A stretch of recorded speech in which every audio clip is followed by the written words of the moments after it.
اور حکومت کو اس کو فیسیلیٹیٹ کرنا چاہیے. ہمیشہ سے جمہوری معاشروں میں یہ ہوتا ہے. اور اگر کوئی ایسی چیز کہ جو مظاہرہ کرنے والوں کی طرف سے خراب ہے تو اس کی نشاندہی ہوتی ہے. لیکن یہ تو نہیں ہوتا کہ آپ کنٹینروں سے پورے شہر کو نہیں پورے صوبے کو بند کر دیں. 2 دن سے زائد ہو گئے اس وقت, 48 گھنٹے سے زائد اسلام آباد کے عوام اس وقت محسوس ہے. اور اب یہ صورتحال ہے کہ لاہور کو بھی انہوں نے بالکل بند کر دیا اور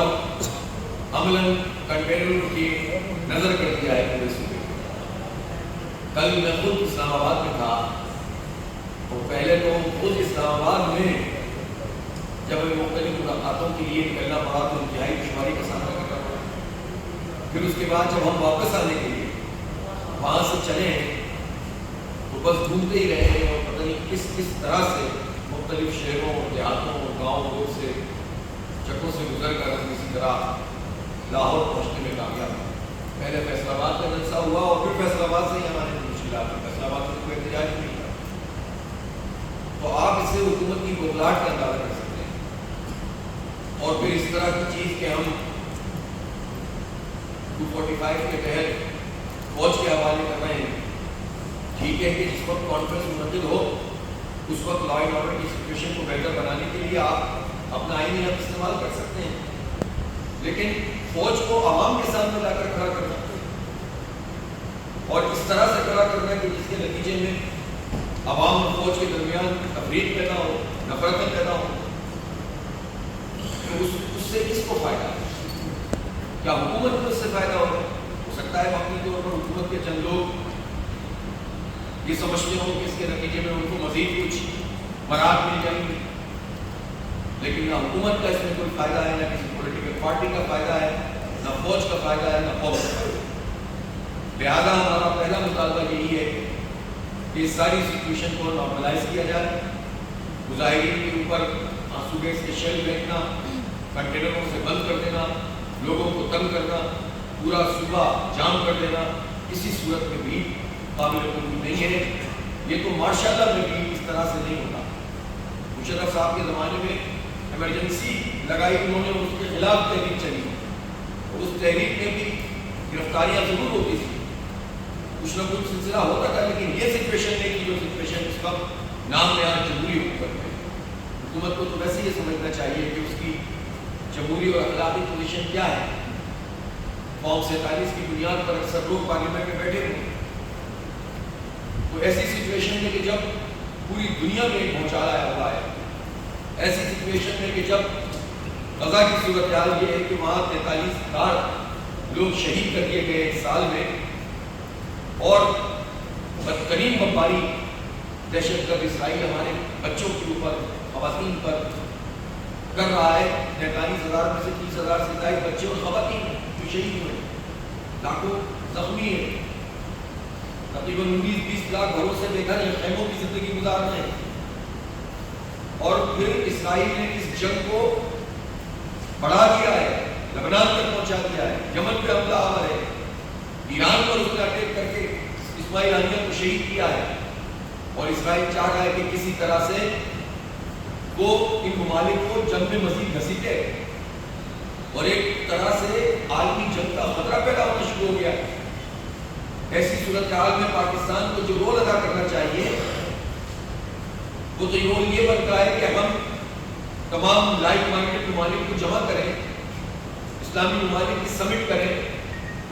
ہم اس سچویشن کو وسیع تر تناظر میں دیکھیں, ہم اپنے صرف ملک کے تناظر میں بھی دیکھیں تو آپ کے خیال میں اگر پوری دنیا میں قتل و غارت بھی ہو رہی ہوگی, ایران میں جنگ ہو رہی ہوگی, اگر خدا نہ خاصہ پورا گلف جنگ کی نظر ہوگا, تو کیا پاکستان کے حالات بہتر ہو جائیں گے؟ کوئی بچے گا؟ کوئی بھی نہیں بچ سکے گا. تو ایسی سچویشن میں تو ہمیں جو ہم ماضی میں کرتے رہے وہ رول ادا کرنا چاہیے, بجائے اس کے کہ ہم اپنے ہی ملک کے لوگوں کی آوازیں بند کرنے کی کوشش کریں. لہٰذا میں فوری طور پر حکومت سے مطالبہ کرتا ہوں کہ وہ سچویشن کو نارمل کریں. جو پارٹی بھی جہاں جلسہ کرنا چاہتی ہے اس کا آئینی جمہوری حق ہے, اور اس حق کو ہر پارٹی کو یہ حاصل ہے کہ وہ یہ استعمال کرے. مارجنلائز کرنا اور اپنی مرضی سے اس طرح سے کاروائیاں کرنا اور پھر کروڑوں انسانوں کو پریشان پریشان کر رہے ہیں۔ پنجاب کی آبادی پاکستان کی آبادی سے آدھی سے بھی زیادہ ہے، پورا پنجاب اس وقت پریشان ہے، آنا جانا بند ہو گیا ہے، موٹر وے بند ہو گئی ہے، جی ٹی روڈ پہ چلنا پھرنا بھی مشکل ہو گیا ہے، شہروں کے اندر لوگ ادھر سے ادھر نہیں جا سکتے، بیماروں کا کیا حال ہوگا، کسی کو کوئی پریشانی اور ایمرجنسی ہو جائے وہ کیا کرے، کتنے لوگوں کی فلائٹس کینسل ہو گئی۔ تو آپ سوچ سکتے ہیں کہ اس وقت جس اذیت کا شکار پاکستان کے عوام ہے، اس میں حکومت نے انہیں مبتلا کیا ہے، حکومت کے پاس اختیار ہے، حکومت کے پاس طاقت ہے،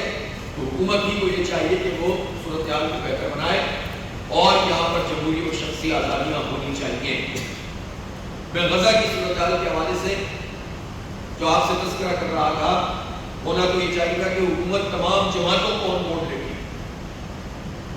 اور کچھ چیزیں ایسی ضرور ہونی چاہیے کہ جس پر ہم اپنے سارے سیاسی اختلافات اور اپنے موقف کو برقرار رکھتے ہوئے اس پر گفتگو کر سکتے ہیں، اور یہ کام جماعت اسلامی نے کیا۔ آپ جانتے ہیں کہ جماعت اسلامی کا موقف اس حکومت کے بارے میں کیا ہے۔ ہم سمجھتے ہیں کہ 8 فروری 2024 کو جو کچھ پاکستان میں ہوا وہ انتخاب کے علاوہ سب کچھ تھا۔ ہم جانتے ہیں کہ یہ حکومت میں شامل جو جماعتیں اس پر رول کر رہی ہیں ان کی قانونی پوزیشن نہیں ہے، وہ فارم 47 پر آئی ہیں، 45 پہ نہیں آئی ہیں، لیکن اس کے باوجود کہ ہم حکومت کے خلاف مسلسل تحریک چلا رہے ہیں، دھرنا دے رہے ہیں، احتجاج کر رہے ہیں، مہنگائی کے خلاف، بےروزگاری کے خلاف،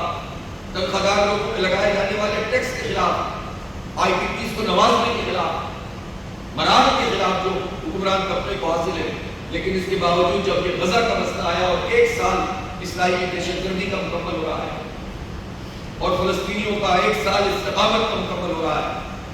تو ہم نے نہ صرف یہ کہ خود جماعت اسلامی کے پلیٹ فارم سے 7 تاریخ کو یوم یکجہتی غزہ بنایا، بلکہ ہم خود حکومت کے پاس گئے، ہم پاکستان پیپلز پارٹی کے پاس گئے۔ سب جانتے ہیں کہ پیپلز پارٹی کے ساتھ سندھ میں ہماری کیا معاملات ہیں اور انہوں نے کس طرح سے ہمارے بیل کو آنے سے کراچی میں روکا، لیکن جب مقاصد بڑے ہوتے ہیں اور جب ہم یہ دیکھتے ہیں کہ معاملہ امت کا ہے تو پھر ہم اپنے تمام اختلاف کے باوجود کہ چلے پاکستان کے لوگوں کو ایک پیغام ملے، پاکستان سے ایک زبردست قسم کا